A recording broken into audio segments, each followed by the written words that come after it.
the Love Strong podcast, and I have a special treat today.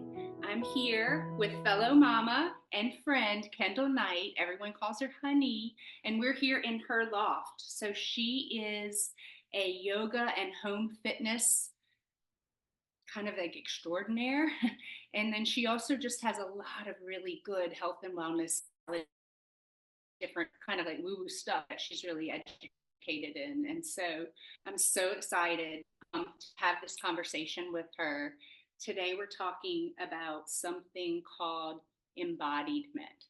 And so welcome, Kendall. Thank you, Sarah. Thank you for being here.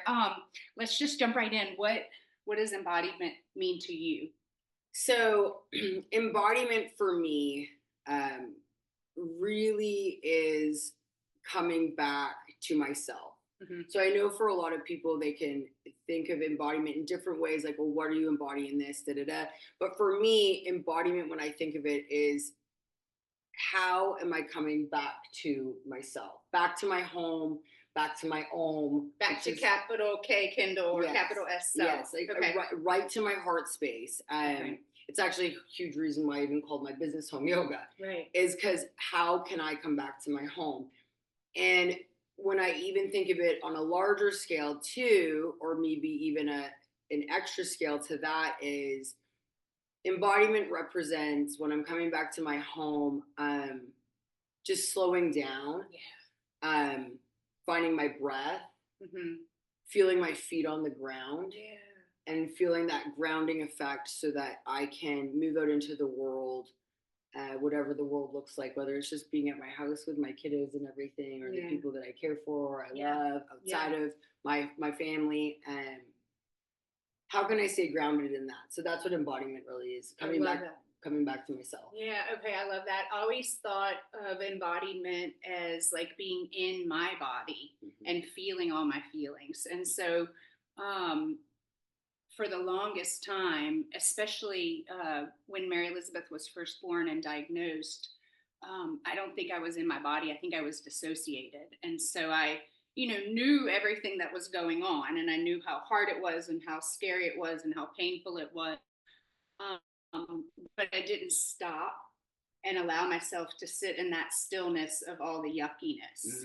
And so I just kept going and kept going and kept going and doing and doing and doing and fixing and solving.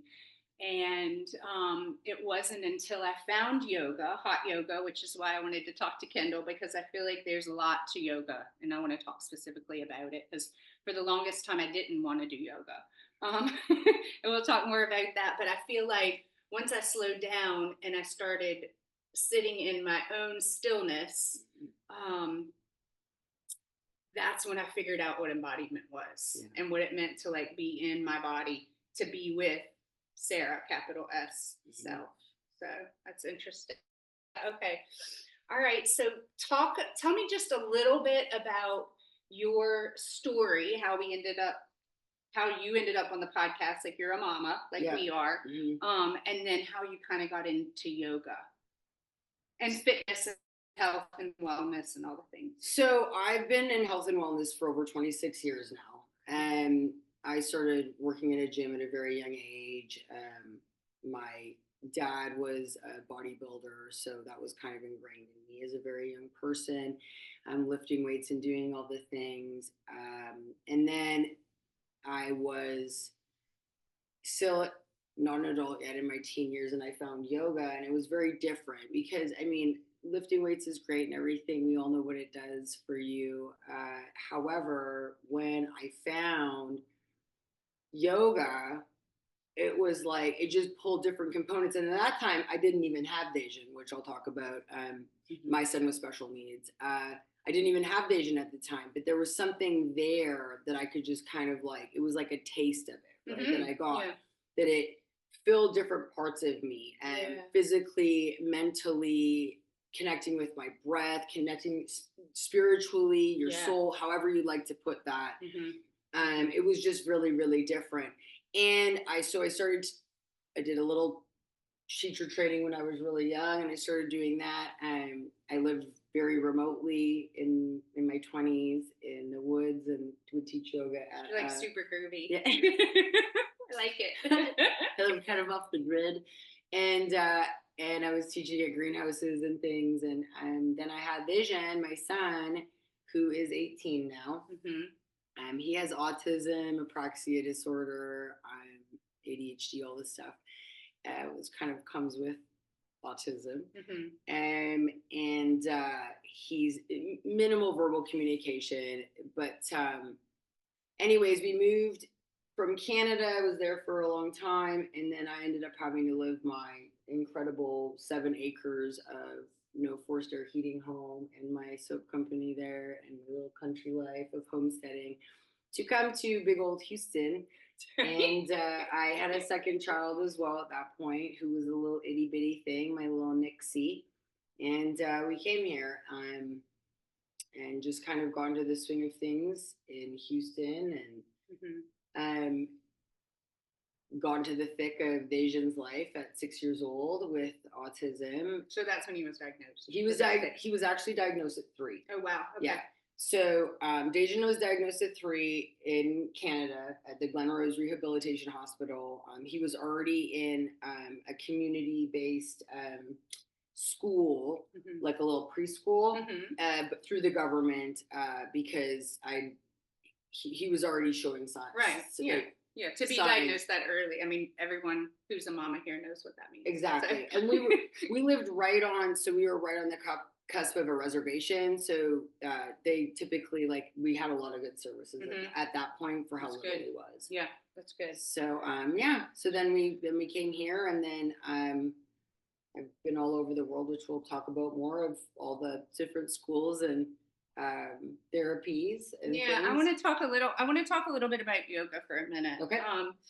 And the episode's not about yoga, but for me personally, it helped me get in my body. And I feel like there are probably a lot of mamas and a lot of just people who were kind of wired the way that I was wired. And so this is the avenue, or this is the way, or it was the way for me. And so when I first started hearing about yoga, people would say, oh, you should try yoga. And I would say, absolutely not. That's the dumbest, most boring, dull. I don't know what I would do. How do you do it? It seems silly. And the years went by of me having Mary Elizabeth and just not stopping, just go, continuing dissociated, not feeling my feelings other than anger. And every now and then, the anger would break through, and then sadness, then I would cry. But I mean, I think when I found the hot yoga studio, it had been, a good 10 years since I had done a really good cry. And so it was really just keeping everything tight and packaged and on the shelf and go. And then every now and then the anger would bubble up. Yeah.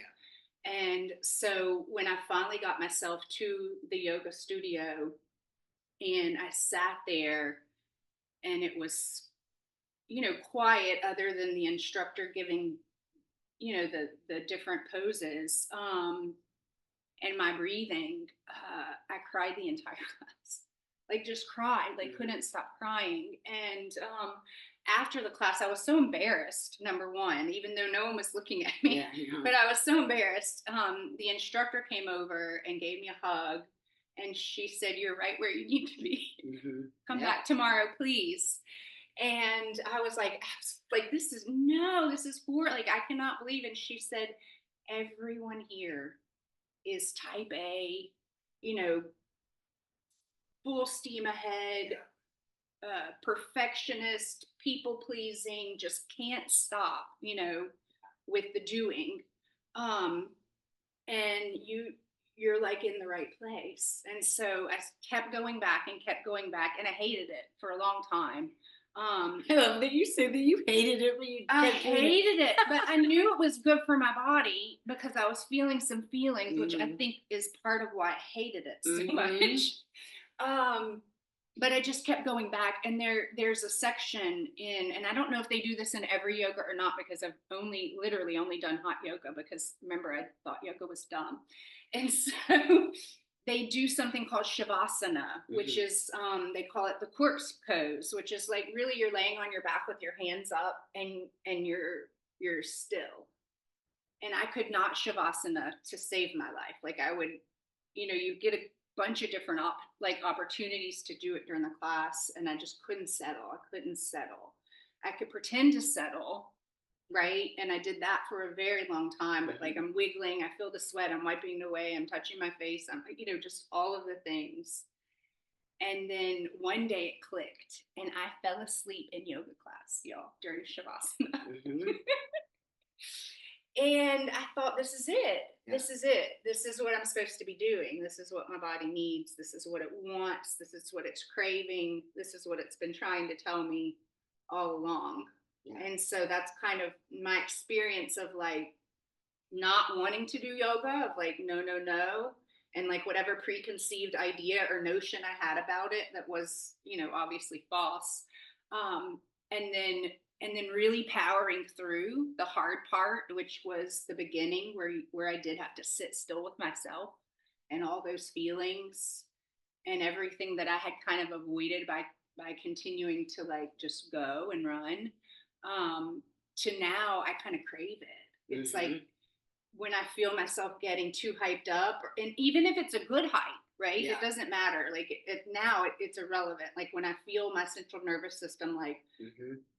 doing the fast stuff, which is what it loves to do and what it's programmed and trained to do for All of us are programmed and 40 trained to do plus that. years. Yes. Okay, I didn't know that. I wasn't sure if it was just me or No, I everybody. think it's just the world we live in. It's like do more, and I think that's why a lot of us too have so many gut issues because Yeah. that's your solar plexus, that's manipura. Are you doing enough? Are you worthy? How much more could you do? And literally, I think right now in our society, our foot is literally just Like on we the can freaking never gas do pedal. enough. Yeah, Right. yeah. You're never at the end of the day. Well, you could have done more. Right. So and then so when we sit in Mhm. so shavasana is the death of the practice. It's actually the best. It is the most important part of the practice, and it's interesting because most people out of the many years I've taught yoga in a lot of the big places I used to teach, people would roll their mats up and leave because yeah, you have to sit with yourself and you have to think and be within those feelings. So you do the whole practice to lead up to the death of the practice.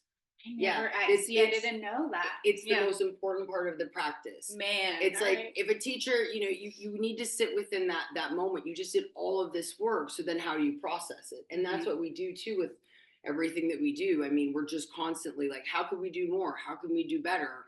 Well, it's not And about doing better or more. right. And as mamas, especially of mamas of kids with Mhm. special needs, that I mean, Candace and I talked about that on our last Yeah. episode. It's like we always feel that way. Like we are never doing enough. That there's always something to be done, and that is true. By the way, there's always something to be done, and there's always more that we could do. But it doesn't mean that we should. Yeah, no. And so those feelings of like, oh, am I doing enough? Am I doing enough? Am I doing enough? The answer is yes, always yes. Yeah, totally. For me, I Mhm. mean, I feel like that should be for everybody. You're the expert, but for me, it's like, yes, you're doing enough. Well, and and that's the thing. So when we moved here or whatever, I did another certification, and I just kept doing all of these things because I could feel like I needed to step away more from the fitness side and come back more into yoga practice, the postures, the asana is just literally one of the 8 limbs of yoga. Mm. So when I say like that's the movement practice. We're living yoga right now Because it's fellowship or community. Yes. Or okay. So And so when I'm son. and just to add on, when I'm sitting in my backyard quiet with my Mhm. birds, that's meditation. What Yeah. part is that? Is that part? Yeah, that's a part of yoga. It's Okay. all is. The thing is I think that side piece or whatever is we're checking off the box of like, oh, I did yoga today. Well, embodiment, you can live yoga every day, Right. and you're Yeah, living right. yoga every day, and Yeah. so am I. Right. But Yeah. I realized when I moved here, the amount I was driving for Dejan Mhm. and my son, it was close to 4 hours a day. Mhm. I stopped doing a lot of the other things I was doing, personal training wise and stuff, and I really dove deep. So this is about 14 years ago, extra into the practice Mhm. and how it helped me and how I could help other people. But really, at the beginning, for me, it was like, okay, I've done all these other things. I mean, I've taught 5 million spin classes and done all the step in the Jane Fonda aerobics, like, Right. but it was when I kept coming back to my home, my inner space, my anahata, my heart space. It was like, what do I need more? And it was the yoga practice, the asana practice, that limb of it, because I was already living the other limbs of it. Right. So yeah. Okay, so let's talk a little bit about mamas, and mamas of kids with medical complexities and caregivers, because I think this relates to anybody who's taking care of anyone else in whatever capacity.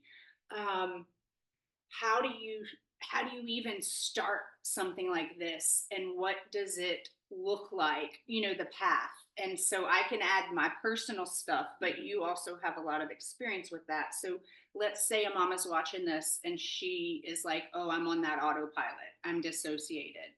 And sometimes you have to be, to stay safe and to stay sane and to keep going, because let's talk about that for just a second, because we were chatting before we started, about where we are now. So Kendall's 18 years in, Honey is 18 years in, I am 14 years in. But when we were new mamas, we were saying like, oh, I don't know if I could have handled some of the stuff that I know now. I don't know if our goals are different, the way that we see things and our perspective, the acceptance of our children, and the whole way we think about, maybe neurodivergence or medical complexities or disabilities has changed entirely. But the new mamas, like you, in the beginning, you might need that dissociation, because it's just, no one can have that much like trauma and bad news and hard. Like you have to kind of step away from it for a bit. But let's say you're at a place where your like body is saying, I need it, and so they want to kind of start diving into like, how do I begin, or how do I even start something like that? Is it as easy as going and signing up for a yoga class? This is for mamas, not for some random person, but like, what would be the steps that you would advise a person who was like me, 6-7 years ago, where Mary Elizabeth's therapists were like, you're so intense, you need to slow down, you need to calm down, like you need to breathe, really. And so if they notice that they're there, what's the first thing that they do, or the first couple of things? I think it really comes back to that worthiness piece that I say, like I was kind of briefly talking about. I mean, for all mamas, and then especially for special needs mamas, I mean, our list of things to do each day is not this long. It's it's never ending. It's never ending. And, you're not, there's always something. The meds, the appointments, the, oh my gosh, we gotta get you fixed up. Like for me with vision right now, it's, I need to shave your face. Like So I think essentially it's sitting back and being like, okay, I'm worthy, because even if you have somebody with extra needs and you're a caretaker, whatever that being a caretaker looks like, with whatever need, we all are deserving of taking ourselves. I always call it, you're putting yourself on the sideline. I love that. And thank you. And women really tend to do that in general. And you are worthy enough. And then you think, well, and I'm saying this not because I'm the best at it. I say a lot of the things that I say because I'm telling myself a lot of these things. Same.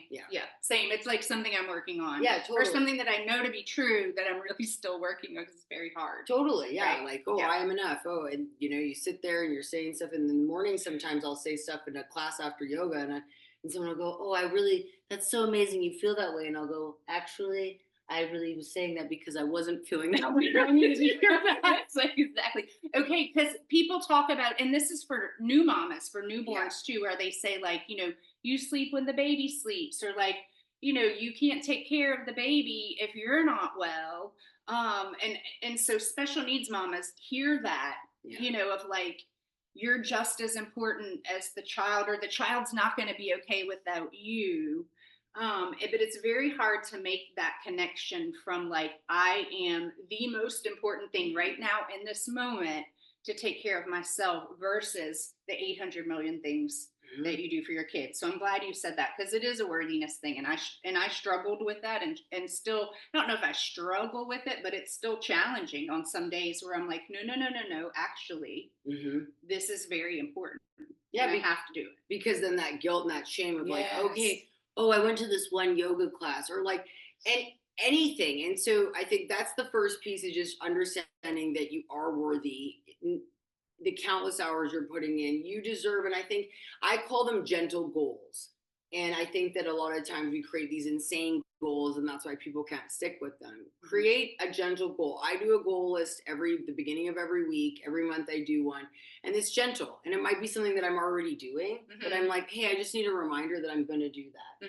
And even like, okay, I'm gonna do this today, or da-da-da. So I think that's where you start, and just, hey, can I, and this sounds crazy when we talk about it, really it does. Can I offer myself 2 hours a week? 2 hours. It seems like a lot, but it really isn't a lot. Like, No. now, but where I am, I'm like, yes, easy. But if you would have told me that 6 or 7 years ago, I would have been like, you are out of your flipping mind. Like, I sleep 3 hours a night. So no, we're not going to offer myself and 2 extra hours, right? But you can, and it's there. Yes. And I think I did a course, like, I was years ago, and I was like a deities course, and they were talking about self-care in it, and everyone wrote in the thing, and I felt like kind of like, I'm going to put myself out here, kind of like an outcast. I was the only special needs mama in it. It was a 9-week program, and what are you doing for self-care today? And all these people wrote the most amazing experiences, and I thought, people live like that? What is that? And I wrote, I had a shower. Right. I know. Well, that's true, because like, and that's the interesting part. And we don't talk about that as special mamas to everybody else, but that sometimes is a win, like, just to get a shower is a win. And I wasn't sure if everybody felt that way, because, you know, like, it seems silly. Totally. To be like, but some days, I brush my hair. Right. I was going to say, like, when I get a fresh shower, oh my God, I feel so good. And it's so lovely. And I will say I have a sitter that helps me with Mary Elizabeth, and she has a special needs kid too. And she says the same thing of like, you know, oh, it's been 3 days since I had like a good shower, you know? And so that's like a real thing. And so if we're not even showering, how do we get to 2 hours of self-care? And like, so what I did to start off, to get to the worthy place, right? Because I really struggle with that in the beginning of, and I don't know if I knew that I didn't think I was worthy. It was that I was putting Mary Elizabeth as the only, you know, as like everything, which she still is everything, but but she can't survive without me. And so that's how I did it initially, was like, okay, if I don't take care of myself, if I don't do strength training, if I don't eat, if I don't learn how to meditate and slow down and sit in stillness and turn off the cortisol and adrenaline, then Mary Elizabeth won't make it. And so that was my first motivation, was like, okay, I'm going to do this for her. And then once I started doing it, it was really hard. And so I was still using her, you know, of like, I got to keep doing this for her. And I don't quite know when it switched, but now I do it for me. Yeah, because if not, my body doesn't feel right anymore, which is a good thing, because I've retrained my central nervous system at least a little bit to where, you know, it feels like, well, I feel terrible if I haven't sat in silence with myself that day. Okay, so first thing is worthy. Second is identifying whatever your tiny goal is, or what did you call it? Yeah, I call them gentle goals. Gentle goal, which is really nice. Yeah, just because I think that we already are constantly bombarding ourselves with the shoulda, woulda, couldas. Right. And we at this house, if anybody shoulda, woulda, coulda, we're like, nope. And then just get a gentle goal out, figure out, and really your key people. Can you make it to somewhere, to a studio? Yeah. If you can't, Yeah. I mean, we have Zoom on so many things. Maybe Mhm. that's what you need. And if you've got a special kiddo, I mean, that you can turn your Zoom off, but at least you're going to be able to attend some of it. Right. Yeah. You know? And then just taking that time for yourself. Or maybe there's a time when your special needs kiddo has a rest or Yeah. something. Maybe you get on and you find a class that you want to take at that time that gives you the opportunity. But then the more that you even integrate those pieces, which I know I do this, they seem like they're supposed to be small and we should all be doing them, but they're really difficult actually. They're so hard. Yeah. And then when you do that, you're like, wow, holy, I feel so much better. And the more that we care for ourselves, which is really difficult when we're full-time caretakers. Yeah. It's not the same. It is not the same. And like, if anybody tells you it's the same, it's not the same. No. Like, it's not the same. Because we have other even kiddos if you too. have 6 kids under the age of 5, it's not the same. Sorry, it's not. No, it's not at all. Yeah. And so you're just constantly giving and giving, and you really have to, at some point, I mean, give something to yourself. And I really think that, I do think that yoga is really important after all the things I've taught, all the different healing modalities, fitness modalities, whatever you want to call it, I've done. I do believe that if somebody is going to get into their body on a really deep level, I think that asana practice, the postures, is really where it's at, because you're going to get into it, mind, body, breath, and spirit. Yeah. And you don't typically get that the same from lifting weights. Yeah. Okay. So let's talk about spirit for a second, and breath. Because that was a big thing for me. And that was like one of the things I had to really learn in order to get to the next place, you know, to get to where, like, oh, I can keep doing this. So the breathing part of yoga was so helpful, because I feel like when you're in go mode, you may not be aware of your breathing at all. I'm not. Like, when I'm in, we call it Sarah mode at my house. When you're in Sarah mode, like, I'm just going. I'm not really aware of, you know, anything other than like the task at hand that I need to complete.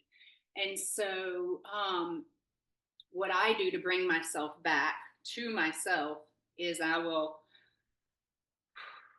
just take a deep breath, and then I'll realize, like, oh wow, I haven't been breathing steadily or slowly, or, you know. And so yoga taught me that, because that's what you do, is you're doing these exercises, but you're very focused on your breath.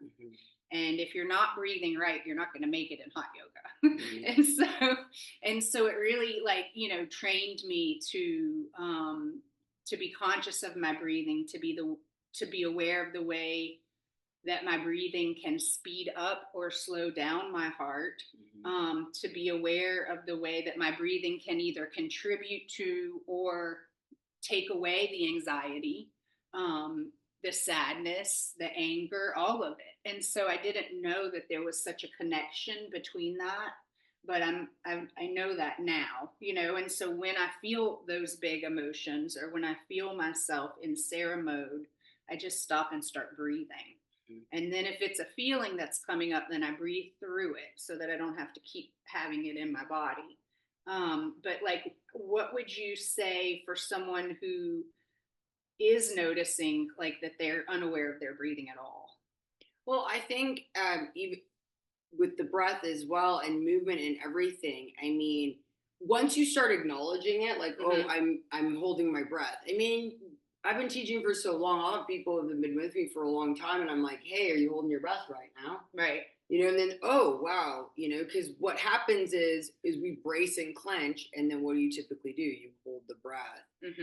So I think at first it's just acknowledging, are you holding your breath? And what does that look like? And where are the moments where you're holding your breath? Is it in a time of you know, kind of a catastrophe is happening at the house, or something, or you're just feeling very overwhelmed, your whole day's been really stressful, you've done a million things. And then even just taking the time, you don't have to take a million breath work like courses or anything like that, but just even like you said, so inverted breathing is what we do. You breathe in through the nose, you breathe out through the mouth. And you can just do that easily. I mean, we can do a whole segment on yogic breath. I can talk about that for about 5 hours. But really, it's when you think, the breath will always calm you, and it will slow Yeah, you down. yeah. So that's like a quick tip of Hmm. like if you find yourself in that, it's just deep in through the nose, Yeah, and just out sigh it through out the through the mouth, mouth. and do it 5, 6, 7, 8, 9, How, 10 times. yeah, however many times you need it, and that's the thing. So once you can become, it's like conscious connected movement, conscious breath. It's just a really elevating your consciousness into what your body needs, right? And and that's the big key to it, really. Like, okay, when you wake up in the morning, what do I, if you sit back and you have quiet time, you have a meditation, you can do other breathing practices, and or don't, or just sit there and drink your coffee, and ask yourself, what do I need today, or what is my body asking for? Because I know lots of people will get into the whole, well, that's not really a need. Well, if you're really trying to survive and you're not thriving at all in your body, it is a need. It's not Right, just yeah. water or food. Yeah. And we're talking, so Kendall is an expert, and so she's very, she knows the very intricacies of what we're talking about. We're talking pretty high level today, just so you'll know. Yeah. Yeah. Okay, so we've identified that we are in survival mode, in fight or flight, in Sarah mode, in go, go, go, go, go, go, go. We've decided, okay, we're holding our breath, or we're clenching, or we're bracing, and we're not using our breath as a tool to kind of slow things down. Yeah. So once we've started to become more aware of that and more conscious of that, and we're able to slow it down with our breathing, what would be the next step? Is that when we're going to yoga? I think that would be when we're going to yoga. We're going to yoga. Yeah, and honestly, for all of us, when we start something new, and maybe it's not something new, because for a lot of yogis or yoginis, they did this a long time ago. Some people, I was new to it, but a lot of people have had a lot of go experience away, and then they think, I don't have time for that anymore. But when you step in and you roll that mat out, and this is what I always think, no matter what, this is how it feels for me, and this is why I've taught yoga for so long, and I love it so much, and I really believe that it helps people on so many levels. You get to be on that mat. You have to be with yourself. You're really, other than you, if you're using blocks or a bolster or a strap, essentially you're the only tool. Right. And so you really have to look within. You move through introspection, which is really, really deep levels. The more you move into your interior, and again, that embodiment of coming back to your heart, coming back to your home, which can be really scary and hard, and every day is different. Right. Yeah. And then you get to move, and then you get to, whatever all is pent up in that body, you get to move it out on the mat. Yeah, and it does. It feels very different. And I want to talk about, she talked about introspective and coming back to your home and your heart. And I believe our hearts are love, right? We're made in love. We are love. Everybody, I believe that. There's no exceptions. I agree. My old yoga teacher, well, she's not old. She used to say, find your edge and then stay right on the edge. Like, don't push past the edge. Stay right on the edge. Find your edge. Find your edge. And your edge is different every single time you're practicing. And it may be different throughout the whole class. And so what I learned about what the edge meant, or what she was meaning by that, and I want you to kind of say more about it too, was I was going to that place where everything outside here was kind of like meeting in my heart, and my love, my heart, what I'm made of was like, I got it. Yeah. And it would be like this dance of like, this is so hard, I can't do it. No, I got you. This is so hard, I can't do it. No, I got you. And like, by I mean me, Sarah, love, right, has got me. But that's what my edge was. And what I have learned about that is that I am at my edge, or I've found my edge, or I am put on my edge in this parenting journey a lot. Yeah. Maybe not daily. anymore. Some days it's all day, every day. Yeah. But, you're at the edge, right? And so I'm talking about those nights when you're exhausted and you want to cry and scream and you just don't even know. That's the edge, right?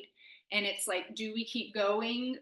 Well, we can't retreat. I mean, that's what I've learned. It's not an option. Like if Mary Elizabeth's having a seizure, I can't be like, oh, I don't want to do this. Yeah, like, I'm just having a rough day too today. hard. So it's like I can't not, but if I can get right to that edge and know that I'm supported by love, or I'm supported by me, right? Which is love, God. That's what I've connected together.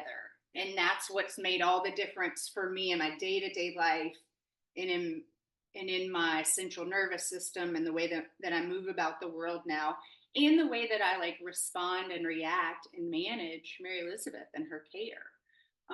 And so tell me about the edge and a little bit more about that. So it's interesting with the edge, because and you're talking about hot yoga, like a hot vinyasa class. So the edge of all I know, y'all. That. Sorry. So no, I'm gonna go into like kind of like a little bit of all the other ones here. Maybe not all of it, but a little side piece. So a lot of times the edge with that is like the challenge of it. Can you push past the heat? Can you push past the strength, the intensity? But it's not pushed past. No, it's not. That's what I was going to say. Okay, keep going. Okay, keep going. So I was going to say, you get right to it. I know how to do that. Yes. No. And then you feel supported within that. So it's the edge. And that's what I'm saying. Because the edge for a lot of people, when you say that, can sound really like, oh, I'm just pushing past. I'm going through all the things. No, it's where you hit that edge where you feel supported. And then you sit in that. And so it's no longer a push. It's almost like something else is you're being propelling you or pushing you or holding you, which is love, right? Well, God. And so even for somebody who doesn't do like a hot yoga class or something, if they're in a restorative, like tonight I teach a restorative class. Restorative practice for years for me was one of my hardest classes to teach, and that's why I love teaching it the most. I mean, I could teach you do 4,000 hot yoga classes in a day. But the edge for that for a lot of people is that stillness too, of like you're getting held eventually when you can just be and you're in your thoughts and you can feel your body and you can start to sink and just enjoy the props, the practice with what's ever happening. And that's like with us with the edge, even with our lives, with our kiddos. Okay, are you going to just keep pushing through everything and bowling through all of it and being like, oh, I've got this every day, it's the easiest thing ever, which is a lie. Right. And a lot of times when you're in your early stages of this. But like you get a lot of positive feedback for doing all the things, right? Yes, you do. A lot of validation. Like you get a lot of validation and affirmation, like you're the best mom. She's so lucky to have you. Y'all are meant for each other, or like whatever the craziness is that people do because they don't know. And I'm not saying anything bad about that. Like I like affirmation. Yeah, no, everybody does.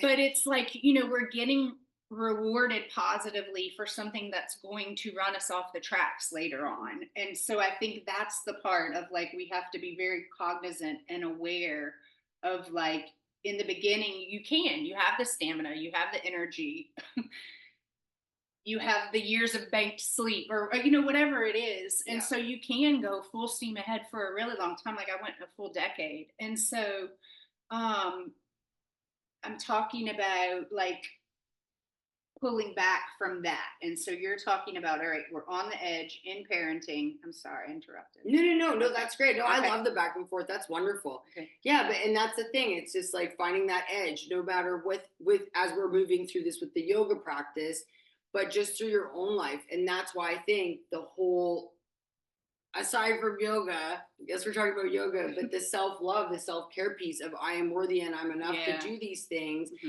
Yoga is just, it's such an incredible tool for all of us, the asana practice. But the edge of where, oh my gosh, because there were so many years where same thing. I was just literally like, oh, it's fine. I haven't slept for 13 years. That's okay. And that's what we say. And someone says, how are you doing? And like when we're doing okay, we say we're okay or we're fine. When we're dying, we say we're okay, we're fine. Or I will say like, hanging in there. Yeah. I'm Right? doing so good. Right. That was my other one. Oh, I'm so good. Just living the dream. Living the dream. Living the Yeah, dream. right. Yeah, thriving. Yeah. But I mean, it's typically not the case, No. right? Like the days are really, really hard. And even when you are quote unquote thriving, it's still very, very hard. And I And think when you're so, talking about that edge, it's like, okay, the edge for a lot of us, for especially for the ones that aren't giving us themselves any self love or any right. self care, Yeah. that's your edge where you need to find to be like, I I need to take some time and finding the tools, which is so hard for us, especially as they get older, to get help. Yeah.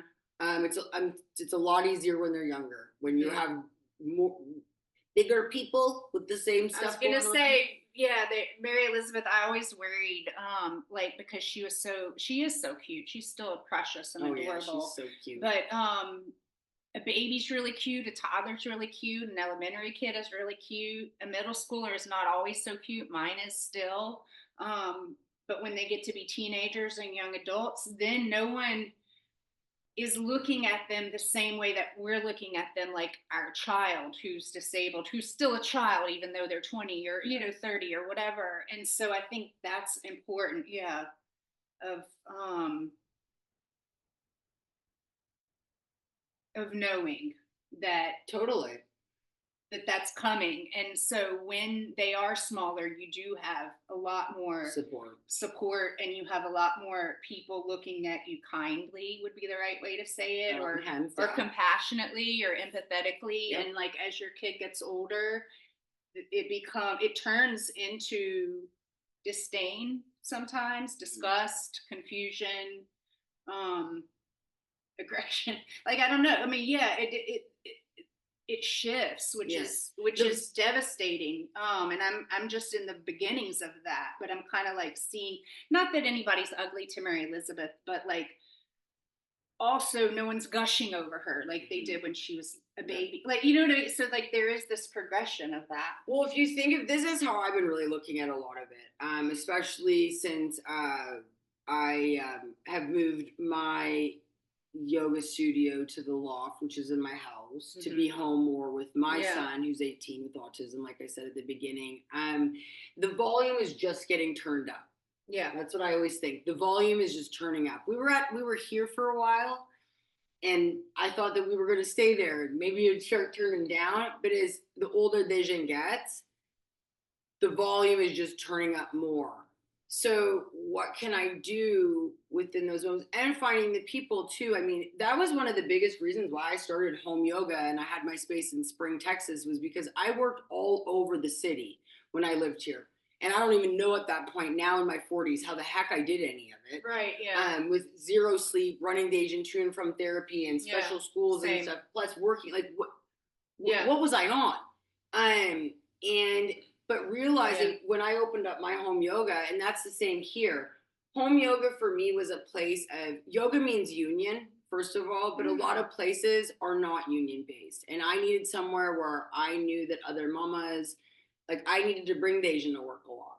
Yeah. And it was a place where then other people could bring their kiddos. And you needed a community that was yours and that was accepting of you and what was going on in your life. Yeah. And I think that's the biggest thing. And once people can find, mamas especially, like what if they can get into a class or just connect with themselves, because I think that it's so difficult. I mean, there's many years that I sat in the bath at the end of the night and bawled my eyes out and thought, I'm not sure how I'm going to be able to make it to the next thing tomorrow, or what this is even going to look like. And then, we both have other kiddos. You slap out having another kid on, and then you're thinking, oh my gosh, how am I going to care for this kid? That's right. I mean, I remember walking around Target.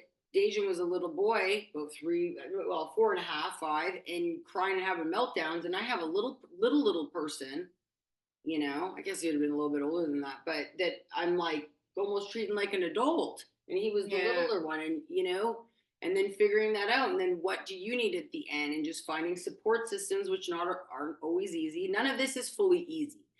But it's just so important. I hate to say that, but I just want to be honest. Yeah, no, it's not. And she's right. And it's not. And you'll just be ready for whatever's next. Yeah. I mean, like, just trust that that's going to happen, and that has happened for everybody that I know. So, like, even on the days where I'm like, there's no way I could do this anymore. But I get up the next day and I do. And Yeah. so, and I think that's God and grace and love and light and all the things that are kind of propelling me of like, hey, yes, you will. Yeah, you can Yeah, do it. you can do it. But yeah, that is a real phenomenon of like, okay, it's hard, but when they're little, I wish someone would have told me this when Mary Elizabeth was little. I guess that's kind of why I'm doing this, is that I feel like there's a lot of wisdom and knowledge that I've gained, and that other mamas have. And if I would have been able to start this yoga thing ahead of time, or this breathing thing, or even feeling my feelings and talking about my feelings with other moms and having that affirmation, because that's affirmation. Mm-hmm. And that's the affirmation that we need, right? We don't need affirmation from everyone else telling us what a great mom we are because our kid has special needs and we bring them to all their therapies. We need affirmation from Kendall, who said, hey, that was hard and I saw it and you did it and well done. Like, that's the affirmation that we need. And so these are the communities that I have built, that Kendall has built, that the other mamas and guests on my show have built, that I think that you guys should be building for yourself. And totally, because sooner rather than later. Yeah, sorry. Yeah. Because that's the thing, like you think about you're showing up for your kiddo every day. Mm-hmm. And then, so every class I teach, whether it is a yoga class or a boot camp, I thank the women and every day when they're here. Mm-hmm. And I say, thank you for coming, for showing up for yourself, and thank yourself for showing up for you, because that's the hardest piece, whether you're on Zoom or in this loft with me. Thank yourself for showing up for you. Because I know they say, well, you're in the airplane and the airplane's going down. You want to put your first oxygen mask on first. Then you put the person's next to you, and then. But as a special needs mom, lots of times you're like, yours is hanging off. It's probably in your hair, and you're like, it's fine. I've got you over here, but it's not. And I just all those gentle goals that you can, and I think that especially here too, not just here, but in a yoga practice, you get to fully be with yourself. Mm-hmm. And you don't have to talk to Ted next to you. Yeah. And I think in so many other exercise things. Yeah. No, it is. Yoga is a more personal, solitary it's experience. A work in. I feel like there's group energy and a group vibe, but really that's love, right? It's like the Christ consciousness or God all around us, and what you're tapping into is your own spirit and your own soul and your own strength and energy. Because it's a true work-in, like you're moving into yourself, just like what we said at the beginning, the embodiment piece. You're always coming back to yourself. I believe in a yoga class, in an asana practice. So, I mean, I just, at the end of the day, I think it's just really about, I said on the weekend, it was kayaking, and I thought about the self-love piece, even because self-love and self-care are different. Yes, they correlate. And okay, keep going, because I want to pin mark something for later with that. Okay. Sorry. So no, don't be. So when you move your body and create connection that way through your yoga practice on just the physicality level, you know that you're going to become healthier, but it also is a self-love piece as well. Because self-love really is waking up every day and, okay, I could wake up and be like, I love myself so much, but what are you doing for yourself, either physically or mentally? Right. So, and I think with asana practice, with the postures, you really get both of those pieces in there. And even if you and I'm not saying you're going to sit and have the happiest moment of your life on the mat, but you really get to connect with your interior and cultivate conversation that you're probably not having with yourself. And just the importance of that. Yeah. And self-love is an act that you have to offer yourself you don't have to do whatever you want. But if you want to create self-love for yourself, you have to commit yourself to doing it every day. Daily, yeah. Because you don't just say, I love myself. And it's just like even when you have a relationship with someone, well, I found Mr. Right. I mean, he loves me real good, and we're gonna love each other for 500 years. You still have to work at it. Or I find my best lady, and I love her. So it's an act every day to wake up and choose something. Yeah, that's true. That's so good. Yeah. I was gonna, yes, for sure. And self-love is really tricky. And I struggled for a while with self-confidence versus self-worth, which I think eventually turns into self-love. And I've always been very confident. Like I've never had issues with confidence. Like I haven't. But I've had major issues with self-worth and major issues with self-love. And so that was tricky for me to try to figure that part out of like what that all was about. And so what I learned is the self love and the self worth is a choice. It's something you have to decide, you have to choose, and then you have to keep doing over and over again. And I hadn't done that until I learned about it. I know, right? And Yeah, it's wild. And on the weekend, I was thinking about, like, this sounds funny, but I said in one of my videos on the weekend, I said, are you like, you think of a raccoon? I mean, they're scavengers, they'll eat garbage and everything. Are you treating yourself like you're the last raccoon in the garbage can? yeah, And when you hear something like that, like, that's kind of a weird thing to say and wild. But then if you actually like, well, I don't want to be the last raccoon in the trash can or whatever. yeah. That's how you're treating But yourself. are you getting the scraps right? Yeah. Or are you not? Yeah, yeah, totally. I mean, yeah, and I wasn't even aware that I was doing that. I thought that I was being a really Yeah, I did too. yeah, and I was crushing it. Oh I yeah, still am crushing it, but totally. I was like crushing it, and that's what I thought I was doing, and I didn't realize like what I was neglecting until, yeah, until my body was like, hey, you're gonna do better for yourself, or we're not gonna work for you anymore. And so I had to do it. I mean, so it was like not really a choice, but you guys have a choice, and you can make it early, to try to like begin this process so that when things do get really hard or we get in the trenches and this life is a roller coaster, and so we can kind of be stable, secure, steady for a little bit, and then we were just saying like never a dull moment, right? Like all hell breaks loose. And so when those moments of all hell breaks loose, what I'm noticing is that the breathing practice, the yoga practice, the self-love, the retraining my central nervous system, the sitting still, or the ability to sit still with my own thoughts.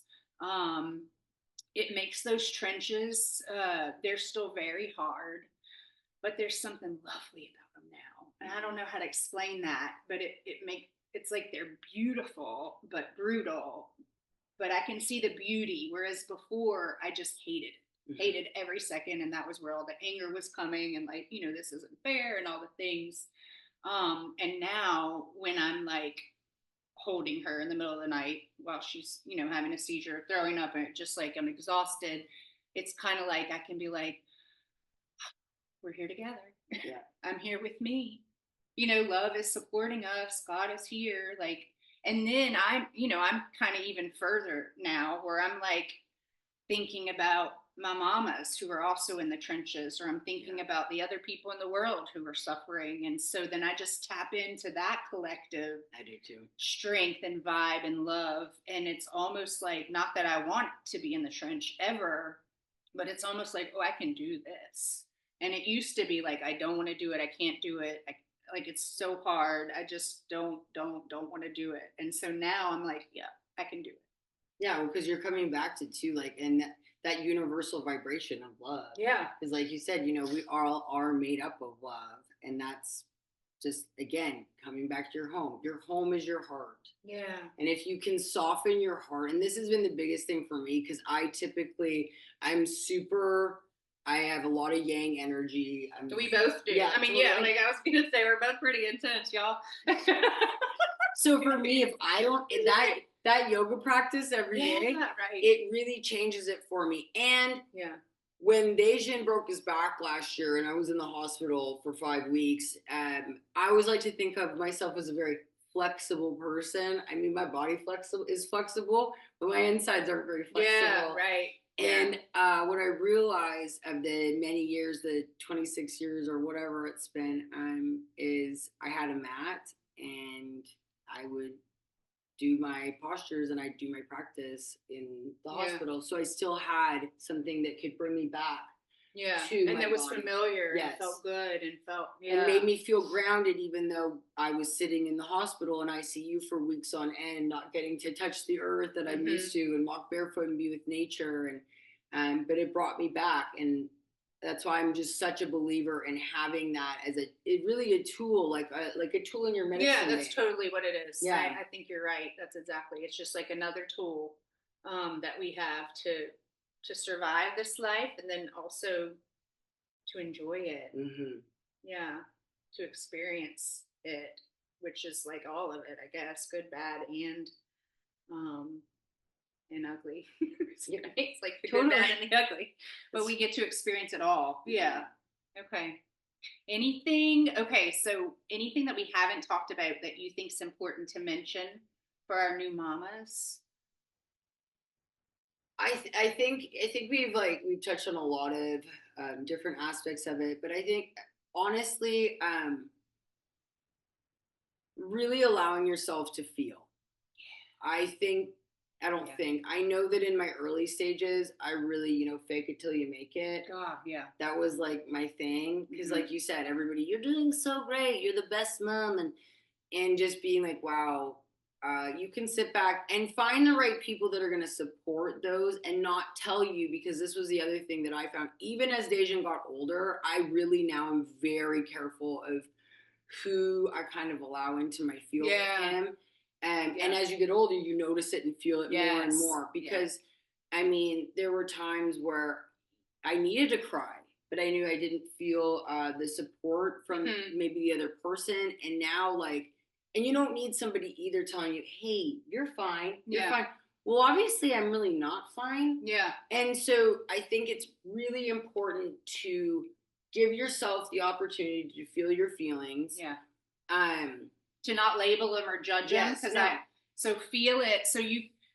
Because I would always say, like, oh, I'm upset. I really shouldn't be, or I should have known this, or like, it's fine. I'm going to stop crying. I'm going to stop crying right now. And so, like, feel it, but like, don't eat. Like, it's just like it is what it is. Like, oh, there it is. Okay. Like when you're in that yoga class, and you just allowed yourself to really let go.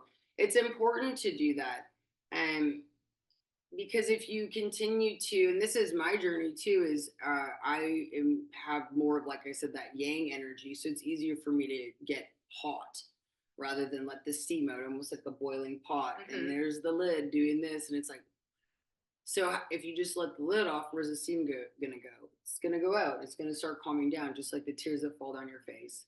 Yeah, crying is so good now. And whenever I cry now, I always tell myself, I'm getting rid of cortisol. Yeah. It's so good for me. Like, this is so good. Way to go, Sarah. I know, I'm usually like, good for you. You're doing so good crying. Me too. I do. Because like I didn't do it for so long. And then when I did it, I thought I was bad or weak, or I thought, suck it up. You shouldn't be doing this. Stop. Like, yeah, and so now I like very much say in my mind, like, way to go, cortisol. Well, yeah, and that's the more that you move into your body, the more you're going to feel, and you're just going to move all that energy. And I think the thing is we term things in our society like, oh, how are you feeling? I'm sad, I'm happy, I'm mad. Well, no. Get deeper than that. Yeah, right. Do you feel that, like I said, that bracing, that clenching? Do you feel light? Do you feel bright? Those are the things now I ask myself, and I ask my friends, I ask my students those questions, because that's where the deep truth lies. Yeah, like that. Do you feel light? Do you feel bright? I say, does it give you energy or make you like feel it like ready and expanded, or does it make you tired and feel sluggish? Yeah. That's interesting. So during COVID, there was this guy, now I can't think of the name of the book, but he wrote a book about feelings. And then so did Brene Brown. Like, so she followed up with her Atlas of the Heart about feelings. And I did this with Benjamin, with my kids. We read about every feeling and we talked about them. And so now we have language to articulate. It's not just mad, sad. I mean, really, those were the ones, like happy. Mad, sad, angry, frustrated, happy. Yeah. but there's just so many more. Yeah. And a lot of them for me now, if I don't know it, I just say I don't know what this is. It feels kind of like sadness, or it feels kind of like despair, or it feels kind of like whatever. So I'm just gonna sit with it and just let it go. I don't even have to name it, but it would be good to know the different feelings and like what categories they're in, so that you can at least name it and then talk about it with somebody. Yeah. Right. Yeah. Yeah. And that's moving through Terra. I think that's the thing. Like when you're actually feeling your feelings on deeper levels, and being quiet and being with yourself can really help that immensely. Yeah.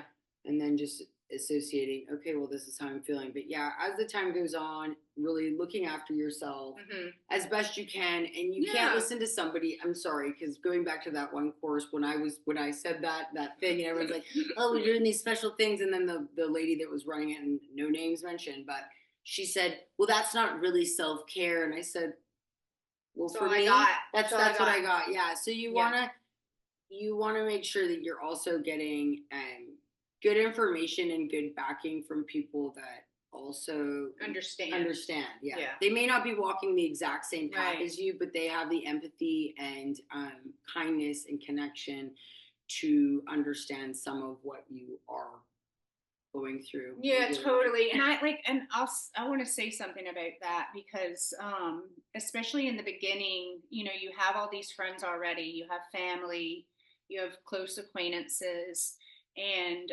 you know, they're not going to be able to understand right away. Some of them may never understand. A lot of them will work really hard to try to get a better understanding. Those are your people.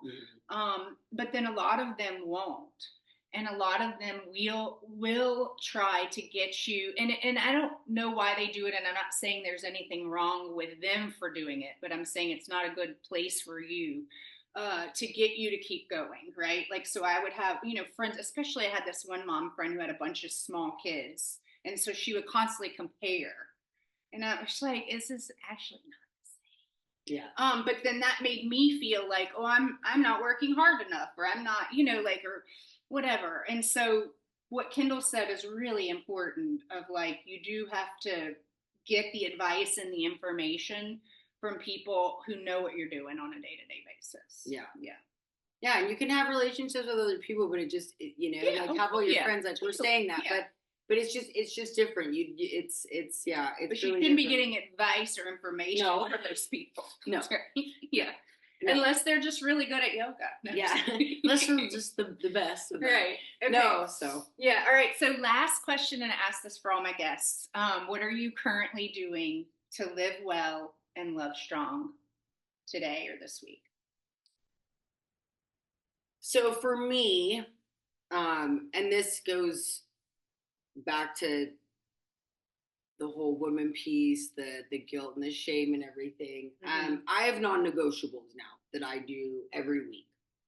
And before I always thought that I needed to be, again, back to that flexibility piece, I needed to be more flexible. And it was okay, you know, because everybody else needed me to not do those things because I was taking time away. But now what I realized was that's a them problem and not a me problem. And that can sound harsh, but so for me in my life is I really honor myself, the good, the bad, the ugly, whatever you want, the crying, the bracing, the clenching, the love, the slow, the love, the kindness, the joy, all of it. Every morning I get up, I look in the mirror, and I actively tell myself I love myself, I am kind, I am courageous, I am a being of love. And then every day my walk is my big thing, because I already do yoga with my classes that I teach, but that's more work in a lot of ways, right? And then I do my yoga practice on the days. Lots of times I'll have one through the day too, on the days that I don't work. But the one thing that I make sure of after yoga and everything that I do every day is I get a walk in. Yeah, I like it. And that's my moment where I've already done all the other things too. I love my yoga practice, but I need one more piece for me to be able to show up in this house as calm, collected mom. Love it. So that's what I do every day. And then if I want to have, like, I like treats. So if I want to have a treat, I have my treat. Yeah, me too. I like treats. Yeah, and just trying to love not trying, but actively loving yourself every day. But waking up and looking at yourself in the mirror when we wake up and we're like, oh, hold on. I'm going to move my face because it looks all certain ways and I'm tired and I don't know. But yeah, that's what good. I do. Yeah. I like it. I love it. Okay. All right. Thank you for being on. Thank you for the Sarah. Conversation. I feel like we dove into a lot of really, really good stuff. Thanks, and I really appreciate that. And I know our mamas really appreciate that. We're going to put everything in the show notes, but really quickly, how do people find you on social media or on the internet? So if you want to find me on Instagram, it's Home Yoga and Fitness.